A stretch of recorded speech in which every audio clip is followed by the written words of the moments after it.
இனி அதிமுகவை ஒன்றிணைப்பதுதான் ஒரே வழி என்று தெரிவித்துள்ள முன்னாள் முதலமைச்சர் ஓ பன்னீர்செல்வம், இனி வரக்கூடிய தேர்தல்களில் வெற்றி பெற வேண்டும் என்றால் அதிமுக ஒன்றிணையாமல் அது சாத்தியம் இல்லை என்று கூறியுள்ளார்.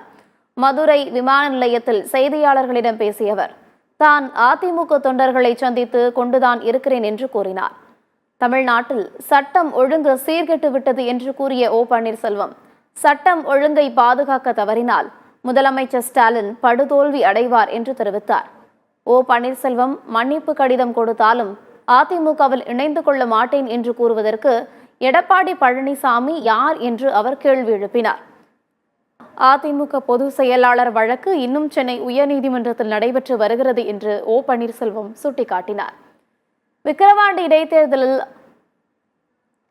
அதிமுக போட்டியிடாவிட்டாலும் இரட்டை இலை சின்னத்துடன் கூடிய மாங்கனி போட்டியிடுகிறது என்று ஓ பன்னீர்செல்வம் தெரிவித்தார். இந்த சூழ்நிலையில் கட்சி இணைப்பதான் ஒரே வழி. நடைபெற இருக்கின்ற ஊரக உள்ளாட்சி தேர்தலில் வெற்றி பெற வேண்டும்.